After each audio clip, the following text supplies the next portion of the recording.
Salah satu prinsip dalam Islam adalah berlaku adil dan berjuang menegakkan keadilan. Kepada siapa kita harus berlaku adil? Pertama, kita harus berlaku adil kepada Allah Subhanahu wa Ta'ala. Bagaimana cara berlaku adil kepada Allah? Yaitu pertama, jangan menyekutukannya dengan sesuatu pun. Dalam hidup ini ada orang yang sama sekali tidak percaya kepada Tuhan. Sebaliknya ada juga yang percaya tapi Tuhannya kelewat banyak. Yang adil dalam hal ini adalah percaya kepada Tuhan dan Tuhan itu jangan disekutukan dengan sesuatu pun. Inilah keadilan kepada Allah Subhanahu wa Ta'ala. Jangan menyekutukannya dengan sesuatu, baik berterang-terangan ataupun sembunyi-sembunyi. Karena syirik itu ada dua macamnya. Ada yang disebut syirik jali, syirik terang-terangan. Nyata-nyata menyembah batu, nyata-nyata menyembah api, nyata-nyata menyembah gunung, nyata-nyata berkeyakinan Tuhan lebih dari satu. Itu syirik yang berterang-terangan, syirik jali namanya. Ada yang kedua disebut syirik khafi, syirik yang tersembunyi, syirik yang agak tersamar. Tidak nyata-nyata menyembah berhala, tidak langsung menyembah matahari, tidak langsung menyembah gunung, tapi ada sebuah keyakinan yang mencerminkan itu semua. Saya sejak pakai gesper ini, gesper ini, sejak saya pakai dagangan saya jadi laris. Ini syirik yang tersembunyi. Saya sejak pakai cincin ini, usaha lancar, cincin ini. Ini sejak ada perkutut ini di rumah, objek lancar betul, perkutut. Ini pun syirik namanya, syirik yang tersembunyi.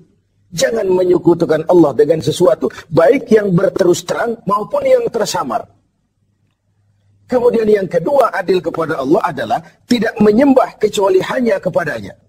Karena ketika kita berkeyakinan tidak ada Tuhan selain Allah, saya tidak akan menyembah kecuali hanya kepada Allah. Dalam ucapan dan juga dalam perbuatan. Kita tahu mudah menjadi hamba Allah dalam ucapan. Tapi tidak mudah membuktikannya dalam perbuatan. Saya hamba Allah, kata saya. Apakah Allah mengakui saya sebagai hambanya? Itu yang saya belum tahu. Karena berapa banyak orang mulutnya berkata saya hamba Allah, perbuatannya membuktikan dia hamba dunia, hamba harta, budak nafsu, hamba jabatan. Tidak sesuai antara ucapan dan perbuatannya. Kalau adillah kita kepada Allah, pertama, jangan sekutukan dia dengan sesuatu. Yang kedua, jangan menyembah kecuali hanya kepadanya. Setelah berlaku adil kepada Allah, maka yang kedua, kita harus berlaku adil kepada sesama. Sesama manusia, baik dia muslim maupun dia non-muslim. Karena Islam adalah rahmatan lil alamin.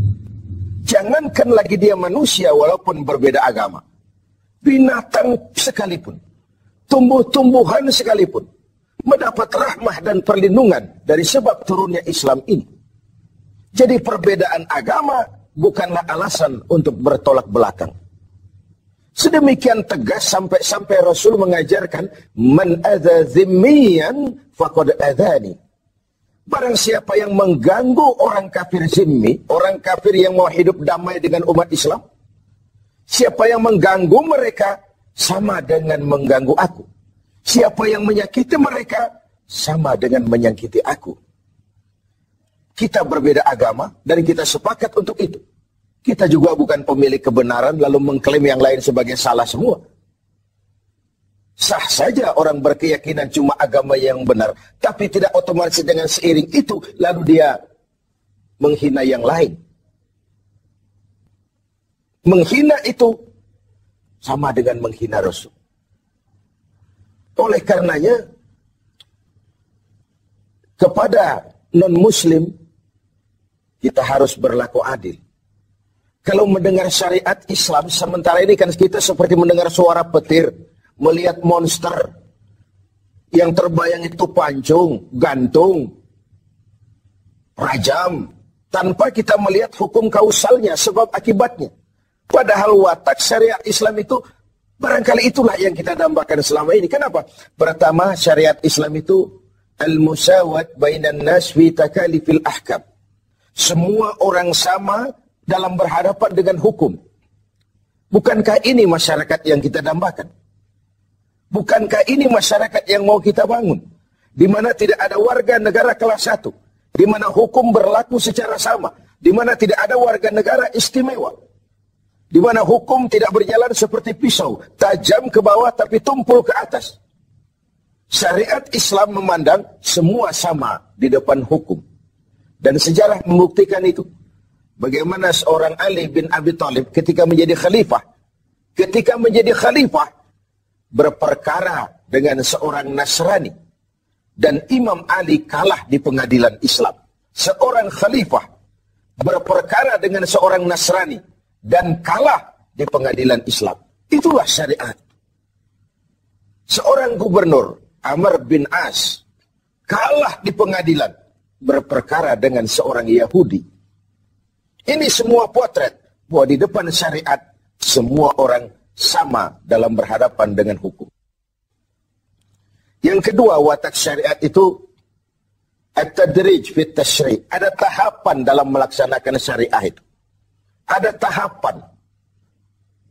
Ada etapa yang harus ditempuh. Kalau tercukupi itu, terlaksanalah syariat.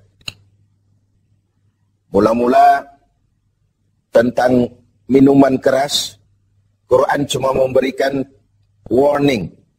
Minuman keras ada manfaatnya, ada bahayanya. Tapi bahayanya lebih besar dari manfaatnya. Kemudian turun lagi yang kedua.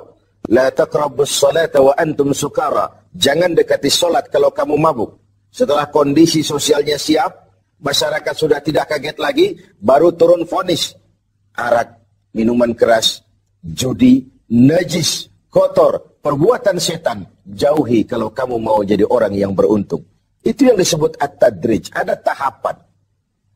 Lalu yang ketiga, taklilut takalif. Adamul haraj. Menyedikitkan beban. Kalau kemampuan melaksanakan suatu perintah berkurang, tekanan perintah pun menurun.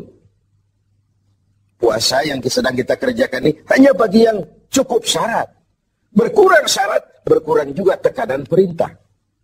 Dia sudah balik, dia berakal sehat, dia mampu berpuasa. Cukup syarat, dia wajib melaksanakan puasa. Kurang syarat, tidak wajib melaksanakan puasa. Sholat wajib berdiri. Kalau mampu, tidak mampu berdiri, ya duduk. Tidak bisa berduduk, berbaring. Tidak bisa pakai berbaring, pakai isyarat. Laksanakan sesuai dengan kemampuan. Inilah rahmatnya syariat Islam itu. Jadi saya kembali bahwa berlaku adil kepada sesama, pertama kepada muslim, yang kedua kepada non-muslim. Demikian tinggi nilai keadilan itu dijunjung sampai ayat Quran menyatakan, la yajrimannakum syana'anu qaumin alla ta'dilu. Janganlah kebencianmu kepada sekelompok orang menyebabkan kamu berlaku tidak adil. Tegakkan keadilan walaupun kepada orang yang paling kita benci.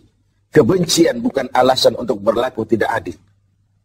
Sedemikian objektifnya perintah untuk menegakkan keadilan ini. Adil kepada sesama muslim, adil juga kepada yang non-muslim. Dan yang ketiga, kita berlaku adil kepada diri sendiri. Adil kepada Allah, adil kepada sesama, dan adil kepada diri sendiri. Tubuh kita secara keseluruhan ibarat sebuah kerajaan. Segala sesuatu di tubuh ini pun ada haknya. Mata ini ada haknya untuk tidur. Berjaga saja siang malam tidak pernah tidur-tidur, itu mengurangi hak mata, dan itu zalim. Perut ini ada haknya untuk makan, untuk diisi, untuk juga beristirahat. Puasa terus-menerus tidak makan-makan, itu zalim kepada hak perut, tidak adil kepada perut. Itu sebabnya dalam Islam, puasa ngableng, puasa non-stop dari pagi, sore, malam, sampai ketemu pagi lagi, bukan saja tidak boleh, tapi haram hukumnya. Kenapa? Bertentangan dengan fitrah manusia. Pada sisi lain, kita sudah berlaku adil, tidak adil terhadap perut kita. Pemirsa TV7 yang berbahagia. Tiap hari Jumat, kalau kita sholat Jumat, khatib memesankan kita tentang ini. Innallaha ya'muru bil adli wal ihsan. Allah memerintahkan kamu berlaku adil dan berbuat ihsan. Diulang kali diingatkan kita. Karena ini memang prinsip. Lewat kesempatan pada nuansa Ramadan ini, mari kita berlaku adil. Pertama sekali, adillah kepada Allah. Jangan sekutukan dia dengan sesuatu. Lalu, jangan menyembah kecuali hanya kepadanya. Dalam berbagai keadaan. Yang kedua, adillah kita kepada sesama manusia. Baik ia orang yang kita sayangi, kita senangi, maupun dia orang yang kita tidak sukai, maupun dia orang yang kita benci. Baik dia muslim, maupun juga dia non-muslim. Karena Islam adalah rahmah bagi semesta alam ini. Masyarakat yang kita dambakan, masyarakat yang tegak di atas keadilan. Keadilan yang menyangkut ekonomi, keadilan di bidang pendidikan, keadilan di bidang sosial, pendeknya keadilan di berbagai aspek kehidupan ini. Lalu yang ketiga, adillah kepada diri sendiri. Semoga kita menjadi orang-orang yang dapat berlaku